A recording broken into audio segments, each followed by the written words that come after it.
Lo previsto para esta noche y para el próximo miércoles, en continuidad con lo que hoy iniciemos, hablarles del padre Pedro Arrupe Gondra, que fue superior general entre los años 1965 y 1983. Voy a ir haciendo, de acuerdo a un guión de su cronología, continuos momentos en los que traemos entre sus recuerdos oraciones, alocuciones, momentos importantes, especialmente para él, para la vida de la compañía y la vida de la Iglesia. Es verdad, como ha dicho el padre Filoni hace un poquito, 14 de noviembre de 1907, nace este niño, hijo de Marcelino y Dolores, en Bilbao. Eran las 9 de la mañana. Gran expectativa, porque este es el quinto hijo de este matrimonio, y las 4 anteriores eran 4 mujeres, 4 niñas. Este, el quinto, se convierte como en el Benjamín de la familia, se convierte también en los ojos de su madre, pero todos están atentos a él y todos quieren sentir su vida, su crecimiento. Este hombre fallece en 1991, el 5 de febrero. 10 años antes tuvo una trombosis cerebral que ya le dejó medio paralizado la parte derecha del cuerpo y con dificultades especialmente para hablar y comunicarse. El padre Siloni les había introducido ya que justo hace unos poquitos días, 14 de noviembre de 2024, la diócesis de Roma termina toda la información que había ido recogiendo, investigando, para poder hacer el primer gran informe, que es el diocesano, de la diócesis donde muere la persona. El padre Arrupe había fallecido en Roma, para que se le tenga en cuenta ya a partir de ahora en una nueva etapa de investigación de todo lo que hay sobre su vida, que pueda llevar de la mano la famosa positio, que es todo el trabajo a través del cual ya se le presenta como candidato a beato o a santo. Es muy importante que justo hace 8 días haya ocurrido esto en la diócesis de Roma, y algo muy esperado también por parte de la compañía. El año 2002 se había hecho un año universal de recuerdo de Arrupe. Habían pasado 11 años de su fallecimiento y se quería que justamente tuviera un reconocimiento universal donde hay provincias de la compañía. Se ha ido escribiendo mucho, se le ha ido recordando de muchos modos, se ha ido poniendo también el nombre de Arrupe simbólicamente en bastantes trabajos y apostolados de la compañía. Su infancia en Bilbao fue feliz. Su familia, sus padres, sus hermanas, familia cristiana, trabajadora, habían hecho un ambiente donde Pedro, Perico, Pedrito, podía crecer tranquila y gustosamente. Pero cuando apenas tiene 9 años, fallece su madre.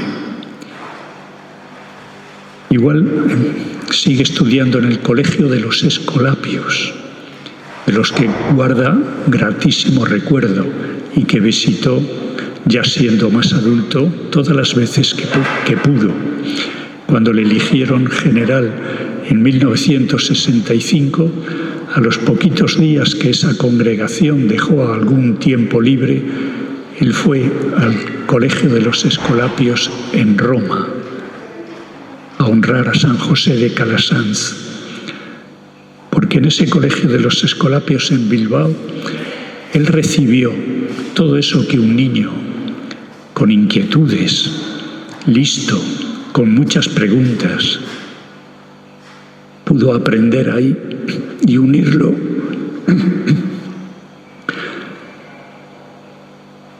a esa base cristiana que ya tenía por su familia.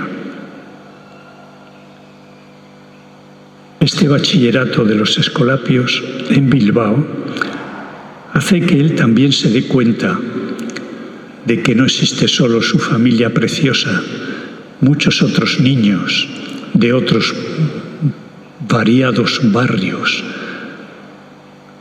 y se empieza también a despertar hacia lo diferentes que son otros. Esto le llevará a él a consecuencias muy grandes en su adultez.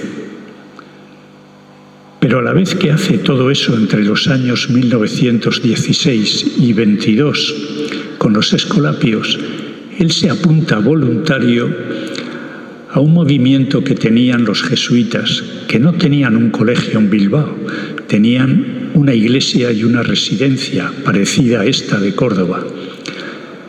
Y ahí existía la Congregación Mariana, que siempre ha sido un movimiento de laicos y laicas de la Compañía de Jesús para toda la profundización y maduración de los jóvenes en la fe. En la Congregación Mariana de los Kostkas, en honor a Kostka, el jesuita polaco, que hemos recordado hace 15 días, santo a los 19 años. En esa Congregación Mariana llega a ser un alumno distinguido y una persona también muy atrayente por su piedad, por su don de gentes y, siendo tan jovencito, su capacidad de organización dentro de la misma congregación cuando visitaban otros barrios de Bilbao. El amor a María se le hace ahí especialmente presente. Tiene él un recuerdo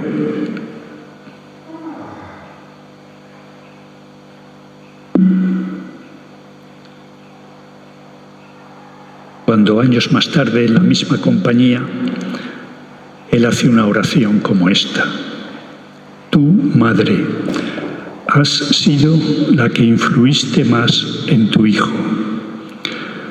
Tú fuiste, Madre, la única que comunicó al Verbo su cuerpo para ser encarnado. Madre, tu mano suave, llena de amor indecible, fue formando aquel hombre que había de llevar una vida de trabajador humilde y que después de vivir pobremente la vida de apóstol, se ofreció desnudo sobre el ara de un leño áspero, símbolo de la ignominia. María, Madre, ayúdanos, fórmanos como otro Jesús. Tú puedes hacerlo, y de un modo muy especial, porque la mano de Madre es insustituible y no se ha inventado, ni el hombre podrá inventar jamás con toda su técnica ningún sustitutivo para la mano y el corazón de una madre. Te lo pido, Señora, muestra que eres madre. Ponme con tu Hijo y hermano mayor mío, Jesús. Una devoción tan grande y tan sencilla ¿Cómo no iba a tener esos ecos de la ausencia de su madre? Y aunque sus hermanas la trataran como 4 madres más, ella pone en la figura de María lo mejor de una madre y le pide que le ponga con su hijo Jesús, a quien llama hermano mayor mío.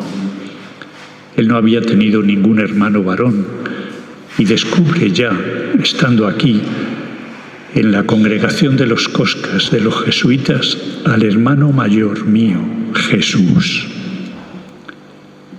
Avanzamos un poquito más. Cuando termina ahí el bachillerato, para entrar en la universidad, tiene que dar un examen fuerte en Valladolid. Va a Castilla, da ese examen muy exitosamente y entonces puede entrar en una universidad de Madrid para estudiar medicina.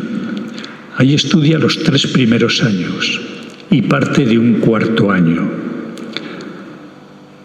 Le dan el premio extraordinario en terapéutica, algo muy importante cuando él, en aquel ya catástrofe de la bomba atómica de Hiroshima en 1945, pudo atender, convirtiendo el noviciado en un hospital de urgencias, atender y curar a muchas personas. Y en Madrid vive en una residencia de estudiantes, pero muy pronto se une a las conferencias de San Vicente de Paúl. También en Córdoba existen conferencias de San Vicente de Paúl, que están al cargo de este colegio del Amparo de María, ahí en la calle Caseros, más para arriba. Y con la conferencia de San Vicente de Paúl y los que la dirigen se ponen en contacto con suburbios de Madrid. Estudiando mucho medicina, saca tiempo de sobra para ir a trabajar con niños, sobre todo con niños, a los que ayuda, da catequesis, ayuda también haciéndoles curaciones. En el pozo del tío Raimundo del suburbio de Vallecas. Esto suena de toda la vida tradicionalmente en Madrid. Y tiene ahí él un poemita muy lindo,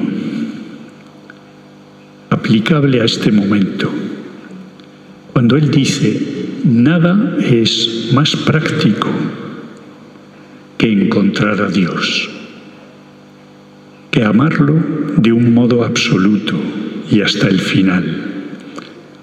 Aquello de lo que estés enamorado y arrebate tu imaginación, lo afectará todo. Determinará lo que te haga levantar por la mañana y lo que hagas con tus atardeceres, cómo pases los fines de semana, lo que leas, a quien conozcas, lo que te rompa el corazón y lo que te llene de asombro con alegría y agradecimiento. Enamórate, permanece enamorado y eso lo decidirá todo. Este poema, que no tiene una fecha exacta, nos ilumina este momento en el que él se distingue como un joven extraordinario, de estudio, de facultades humanas, de relaciones con la gente más humilde y más pobre. Y estando ahí, 1926, él tiene 19 años, fallece su padre. Él va a Bilbao y tienen un entierro junto con sus hermanas de ese padre arquitecto y muy conocido en Bilbao como un hombre íntegro y un gran profesional. Lo que hubiera sido después unas vacaciones de familia, ya no está la mamá, ya no está el papá, y sus 4 hermanas y él ven que es el momento de hacer un viaje, una peregrinación a la Virgen de Lourdes. Él, también ávido de conocer y de estar en lugares donde aprender más, había conseguido un permiso para en Lourdes poder examinar enfermos de esos que parece que han tenido una curación. Y así fue, le dieron ese permiso y además él pudo tratar a 3 personas, 2 mujeres y un joven, que habían tenido allí mismo una curación. Y él fue testigo y él fue también de los que informó que por todos los análisis que se hacían, realmente los médicos certificaban que eso había sido una curación sin ningún lugar a dudas. Pero esto a él le llega muchísimo a sus entrañas, porque es otro modo de haber vivido con la enfermedad, con el dolor, con otra gente que fallece y con estos a través de los cuales el Señor le manda mensajes que él todavía no sabe del todo discriminar. Tiene una audacia, y es que se va a Loyola, ahí en el País Vasco, con el padre Laburu, un jesuita, y hace ejercicios espirituales. Y eso también le da otra perspectiva para todas sus preguntas, inquietudes, y para si su fe ha de dar algún paso más en concreto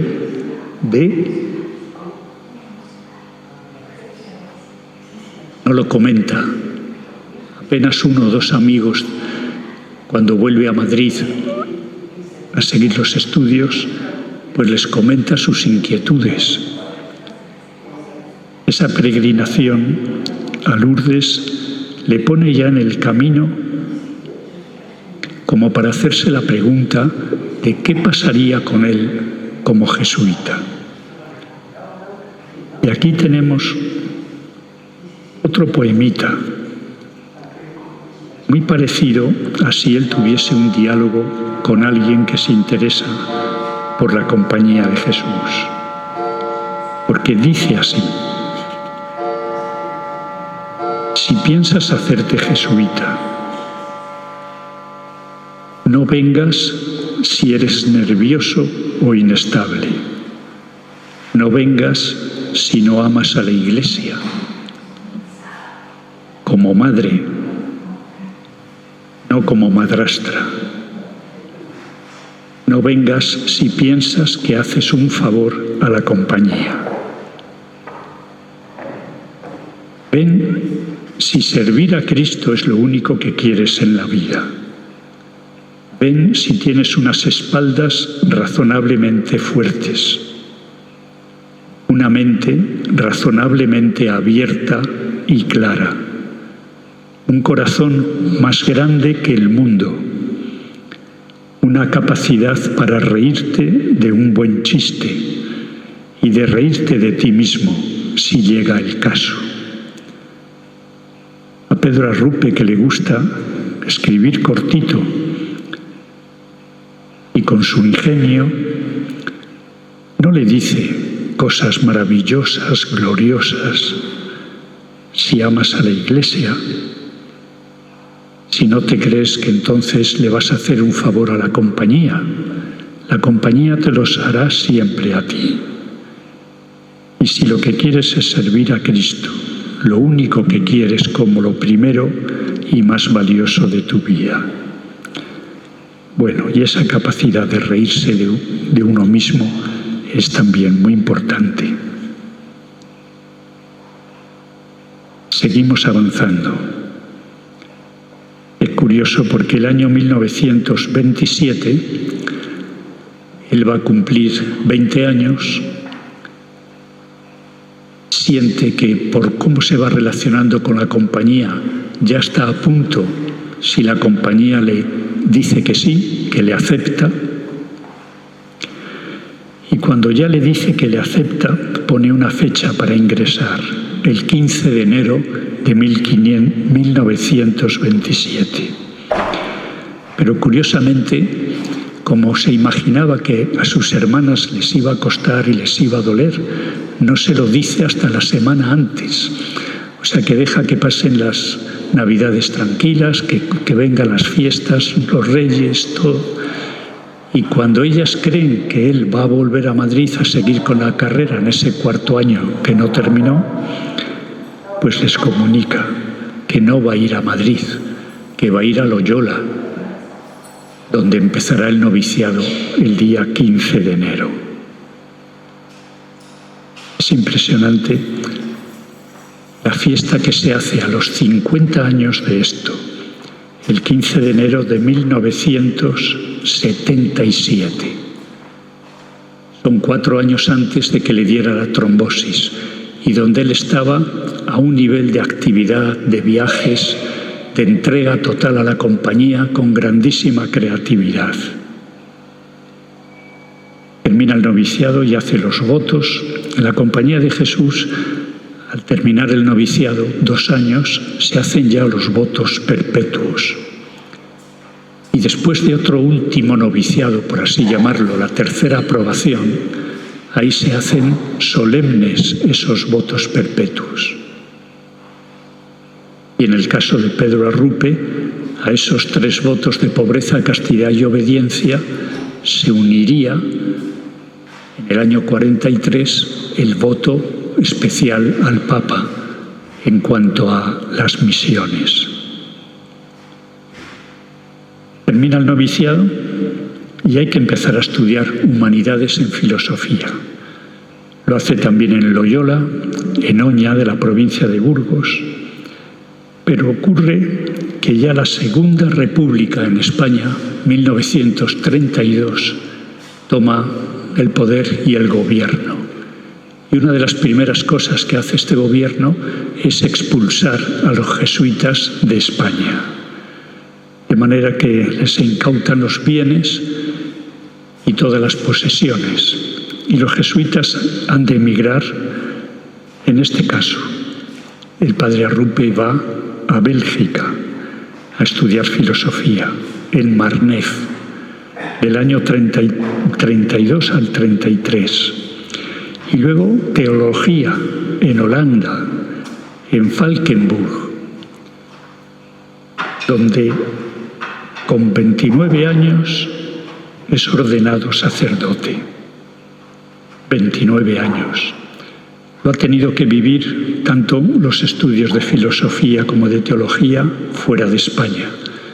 Pero eso le ha puesto en contacto con otras culturas, la francesa, la belga, la alemana, la holandesa, y todo aquello con tintes de entreguerras, el año 36, el año 33, cuando él se ordena con 29 años. Perdón, fue el año 36, que en España ocurre el alzamiento nacional contra la República. Eso él lo vive fuera de España, sin peligros de que le hubiera tocado estar férreamente en un bando o en otro.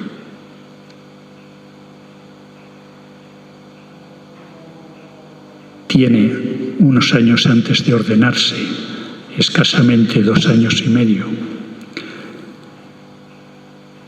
esta súplica a Jesucristo.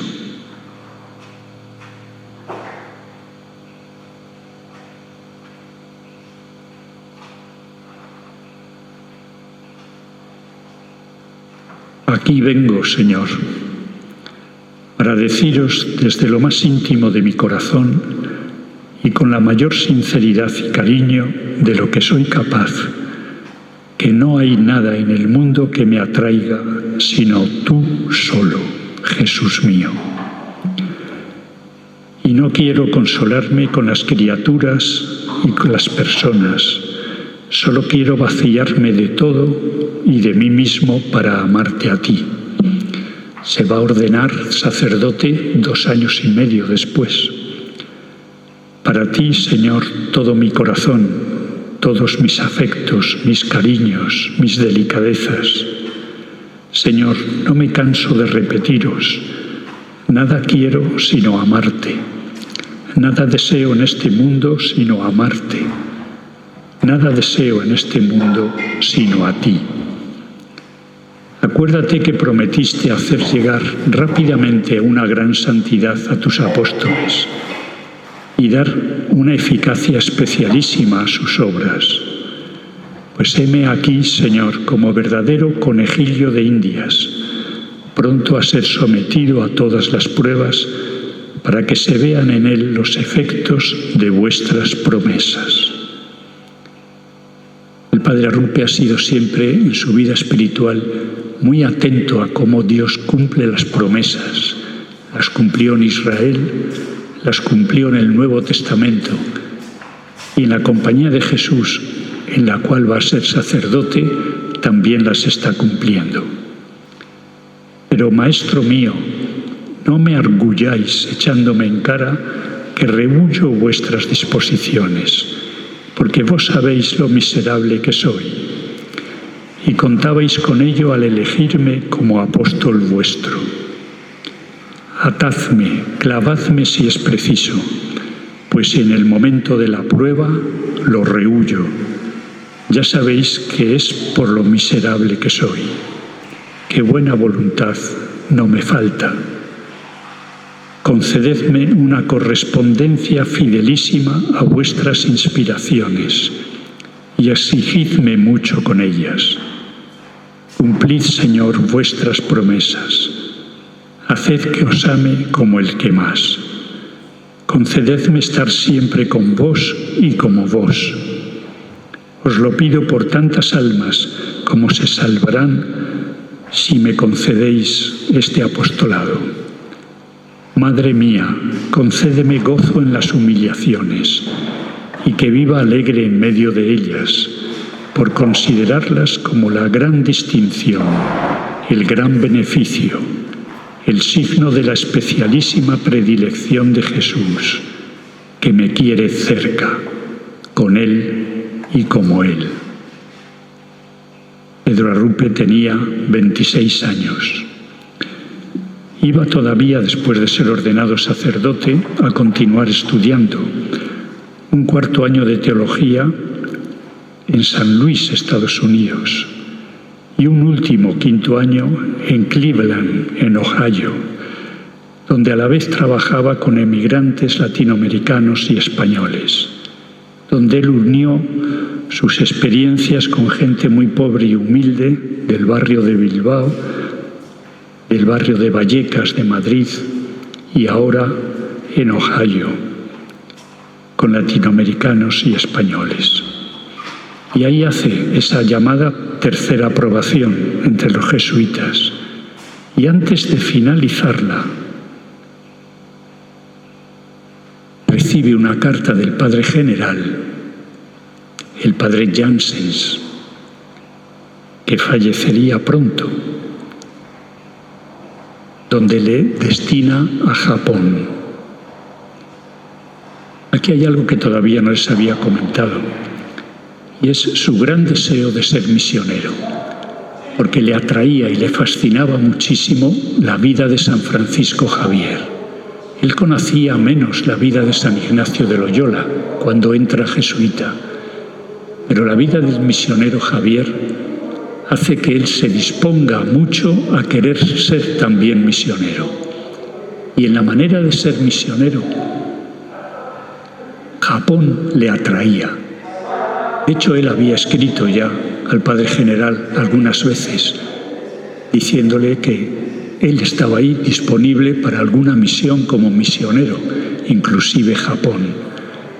Y el Padre General lo iba demorando, dando a entender que este hombre termine bien todos sus tiempos de estudios, se forme fuerte, firme, se ordene sacerdote, termine la tercera aprobación y ya va a llegar el momento. Y ahí llega el momento.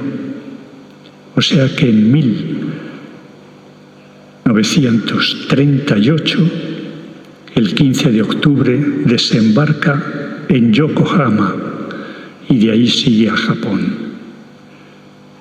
Como ya estaba la situación de la guerra de Japón con Estados Unidos y otros países asiáticos, sospechan que Arrupe es un espía y entonces le detienen y le meten en la cárcel casi 2 meses.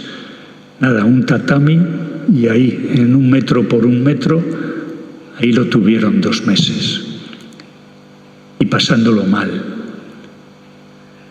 Un día le hacen un interrogatorio sumario, y él se da cuenta de que quienes le interrogan tienen un dossier sobre él enorme, con cantidad de investigaciones y cantidad de cosas que le han oído a él decir, o dónde le han visto, con quiénes le han visto, porque estaban seguros de que este podía ser un espía norteamericano. Sus últimos 3-4 años habían estado bastante tiempo en torno a Estados Unidos.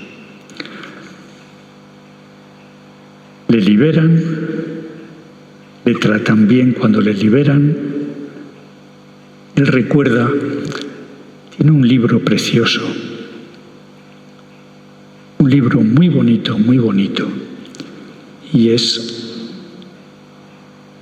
su vida en Japón, escrito por él, propiamente no escrito, dictado a quien se lo iba escribiendo, de Memorias y Recuerdos de Japón. Para él Japón fue un modo de realizarse misionero, con otra gran perspectiva. Él se había ido dando cuenta ya en España, pero en Bélgica, en Alemania, en Estados Unidos, cómo estas culturas tradicionalmente católicas se iban enfriando y cada vez avanzaba más la increencia, el ateísmo, la indiferencia, y eso a él le pesaba mucho. Sus años de estudiante en Madrid, en medicina, estaba rodeado de compañeros con los que hizo muy buena amistad. Y en otros escritos se recuerdan sus cartas, sus intercambios, pero eran indiferentes a la fe cristiana, eran ateos, eran agnósticos, y no les preocupaba nada esto de poder ser cristiano.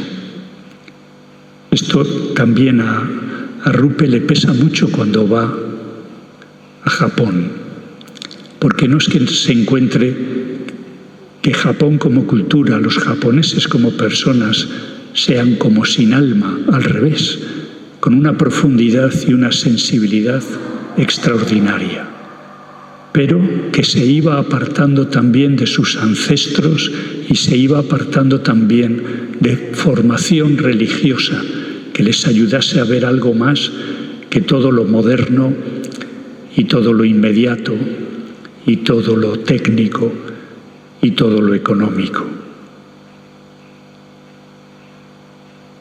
Cuando está en todo esto, él reconoce que tuvo 2 años en que era estudiar japonés,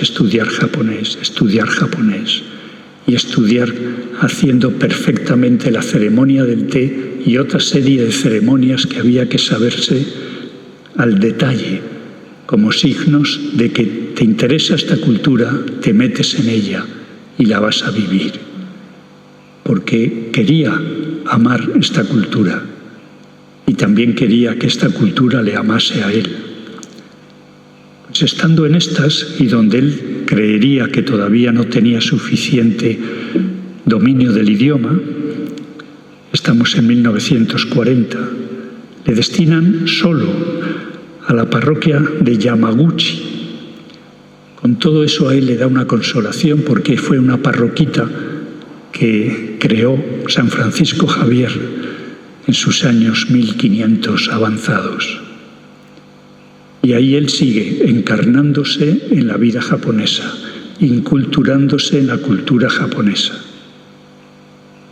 Impresiona que muy pronto le hacen maestro de novicios, lo cual significa una gran capacidad para recibir, entender y comunicar la vida, el carisma de la compañía y la misión de la compañía.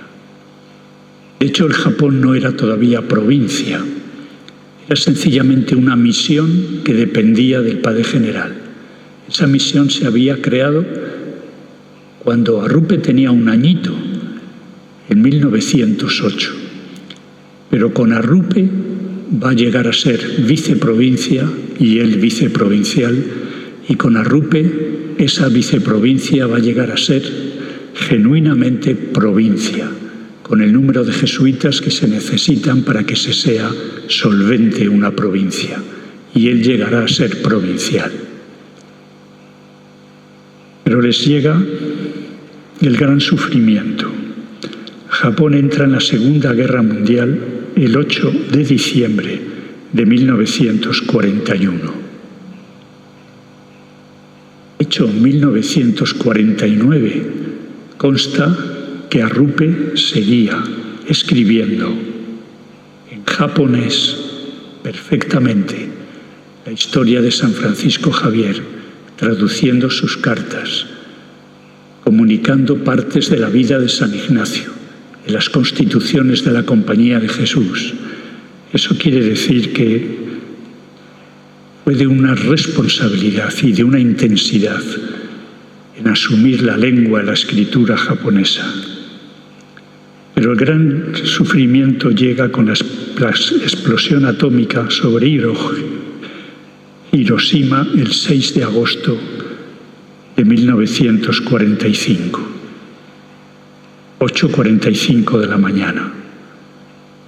Es un tanto aterrador todavía meterse en páginas y ver todavía libros que delatan eso, hasta el terror que les produjo a los que iban en el avión que derrochó la bomba. Arrupe es testigo de aquello, porque el noviciado donde era maestro de novicios, en Nagatsuka, quedaba a unos 30 kilómetros de Hiroshima. El libro donde él va narrando todo lo que aquello supuso y cómo inmediatamente se ponen con los novicios y con otras comunidades jesuitas a convertirlas en hospitales de emergencia y atender a la gente, y que aquello no se pasaba en un día o dos, quedaron muchas secuelas y aquello quedó asolado.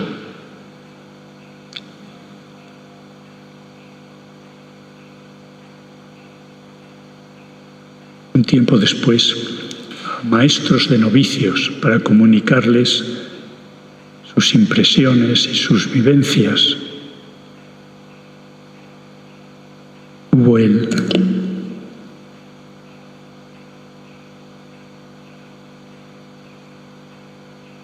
Aunque la carta es más grande,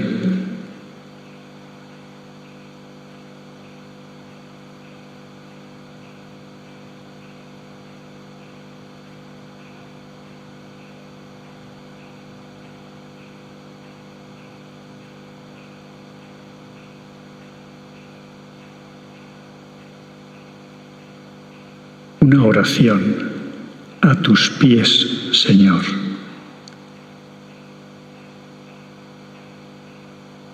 Pidámosle a Él que nos enseñe el lugar más apreciado por nosotros. Debería ser el sagrario. Como sentada a los pies de Jesús escuchaba su palabra aquella mujer, María. Pidámosle que nos enseñe a orar como Él lo hizo, en aquella inefable comunión con su Padre. Enséñanos a orar. Pidámosle que prenda fuego a nuestros corazones, como hizo con los discípulos de Maús. ¿No estaba ardiendo nuestro corazón dentro de nosotros cuando nos hablaba en el camino? Sin duda que estos son tiempos difíciles los que vivimos, tiempos de prueba y de desafío, pero son también tiempos de oportunidad. Hago aquí un inciso. Una vez le preguntaron que cómo se podía traducir la palabra crisis occidental, ya sea crisis en español o en inglés, a japonés. Y entonces él descubrió que si se juntaban los caracteres de la palabra peligro y los caracteres de la palabra oportunidad, esto era el equivalente para que los japoneses entendieran qué es crisis, cuando él hablaba de crisis, peligro y oportunidad. Peligro, te puede ir peor, te puedes hundir. Oportunidad, te puede ir mejor, puedes avanzar. Pues él dice, son tiempos de prueba y desafío, de peligro y de oportunidad. Y frente al desafío y a la oportunidad, nosotros sabemos a dónde acudir, porque tú tienes palabras de vida eterna. Y nosotros creemos y sabemos que tú eres el Santo de Dios. Poder decir esto en medio del caos y de todo tan horripilante como resultó ser los efectos de la bomba atómica, 3 días después, hay otra bomba en Nagasaki. Esto hace que todo el pueblo de Japón, especialmente Hirohito, el emperador, y todos sus grandes, se cuestionen de verdad, primero si no ha sido un error entrar en la guerra, y después cuál va a ser el modo de salir de ella. Porque si ellos reaccionan también guerreramente, puede llegar una 4ª bomba, una 5ª bomba. En medio de esto él dice, nosotros creemos y sabemos que tú eres el Santo de Dios. Y reunidos aquí para celebrar el misterio fidei, se refiere a la Eucaristía, el misterio de la fe y del amor, a la pregunta del Señor, ¿me amas?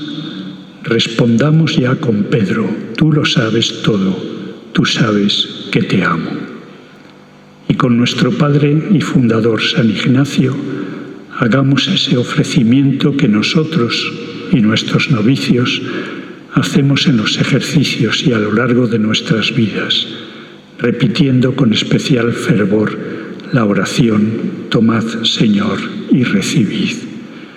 Con esta oración terminaré en 5 minutos, pero todavía son 9:25. Aprovecho estos 5 minutos finales. Le ocurre que después de haber estado en Japón tantos años, dedicándose tan bien, significando una unión de todas las personas en torno a la misión,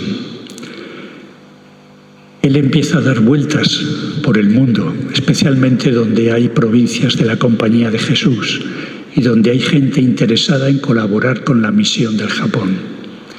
Le llegan muchos contactos y él lo que desea es llegar a ser una provincia fuerte. Por donde va, cuenta todo lo que ha sufrido Japón con Hiroshima y Nagasaki, que un poquito después de Nagasaki, Hirohito, el emperador tomado por el emperador Dios, y la cultura japonesa, que nunca tenía que haberse humillado ante nadie, deciden claudicar. Y para que haya paz se rinden. Pero esto fue algo extraordinarísimamente extraño para la cultura japonesa.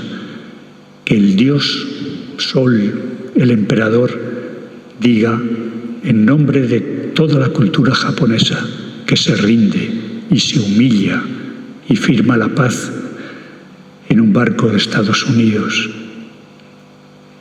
Y la paz llegó y hubo que reconstruir muchísimo. Pero mucha gente tuvo también que encajar que si todavía creían que había un Dios, ya no lo hay. Hirohito ya no funciona. Y que si todavía creían que eran un pueblo maravilloso al que nunca le podría ir mal, peor podía haberle sido si no se rinden y llega la paz. Pues Arrupe recorre el mundo y va sacando vocaciones. Y Arrupe llega en 30 años a conseguir que en Japón haya 300 jesuitas. y de muchas naciones muy diferentes, todos a aprender japonés, vinieran de donde vinieran, y todos a tomarse en serio que esa cultura ame el Evangelio, porque el Evangelio ama esa cultura. En esfuerzos tan grandes y con caminos, no podría decir, tan favorables y hasta tan exitosos, se acerca el tiempo porque ha fallecido el general de la Compañía de Jesús, Janssens, el que la había destinado a él a Japón, que hay que convocar la Congregación General número 31 para elegir un nuevo superior general y para enfocar a la compañía de acuerdo a nuevos modos de proceder, tanto ante el ateísmo, la inculturación, el modo de ser misioneros en el mundo, la justicia, la paz, los modos de operar en la Iglesia. Y estamos ya entonces en el año 1965. Impresiona 1962, primer año del Concilio Vaticano II, septiembre a diciembre. 1963, de septiembre a diciembre, segundo año del Concilio Vaticano II. Tercer año del Concilio Vaticano II, año 1964, septiembre a noviembre. Y en la última sesión, la cuarta, de septiembre del 65 a diciembre del 65. Termina el Vaticano II el 8 de diciembre de 1965. Pero es que al comienzo de 1965 es cuando empieza esa Congregación General 31 de los jesuitas y le hacen superior general a Arrupe. A Arrupe ya le habían pedido que fuese 2 meses antes para incorporarse al equipo que organizaba toda la congregación. Para él fue impresionante la novedad, pero ya tenía derecho a participar por ser un provincial. En las congregaciones generales van todos los provinciales. En la última estuvo Rafael Velasco, provincial que ahora termina aquí en Argentina, Uruguay. El Concilio Vaticano II, en su última y cuarta sesión, le pide a Arrupe que intervenga en las aulas del Vaticano II y ahí él exprese su experiencia como misionero y que haga también un testimonio y un escrito por dónde iría una renovación de la evangelización en los lugares de misión. Para Arrupe ya los lugares de misión no son esos apartados como podía haber sido y seguiría siendo el Japón. Para Arrupe lugares de misión también eran Estados Unidos, era Latinoamérica, era España, Francia, Italia, Bélgica, Alemania. Está bien que terminemos. Puse ese librito chiquito. No conozco un librito más chiquitín sobre Arrupe. Ahí hay una cronología y hay quien lo escribe con una finura, un detalle sobre la mirada de Arrupe. Dice, no era un hombre que transmitía un candor y una vibración que te cautivaba. Cuando él fue por muchos lugares del mundo presentando la misión del Japón y pidiendo voluntarios y hablando luego con los que se quedaban y con unos y con otros, dicen muchos es que ante lo irresistible de su manera de invitar, ¿cómo no iban a ir a Japón? Después se encontrarían con otras dificultades. Pero la oración con la que terminamos hoy es esta tan propia de San Ignacio, que aparece en la contemplación para alcanzar amor, la última de sus ejercicios espirituales, que la conocemos. Tomad, Señor, y recibid toda mi libertad, mi memoria, mi entendimiento y toda mi voluntad, todo mi haber y mi poseer. Vos me lo diste, a vos, Señor, lo torno. Todo es vuestro. disponed a toda vuestra voluntad, dadme vuestro amor y gracia, que ésta me basta. Y así terminamos hoy. Muchas gracias por participar, por su atención. Mi interés para el próximo miércoles es desengranar un poco la tan importante Congregación General 31, donde se estrenó como general Arrupe. Él convocó la 32. En ambas, el Papa Pablo VI fue fundamental. Pero ya cuando llega la 33, él está semiparalítico y apenas puede comunicarse. Ahí renuncia y elige la Congregación General 33 al padre Peter Hans Kolvenbach, un holandés. Y ya a partir de ahí encaminarnos hasta el día de hoy más brevemente.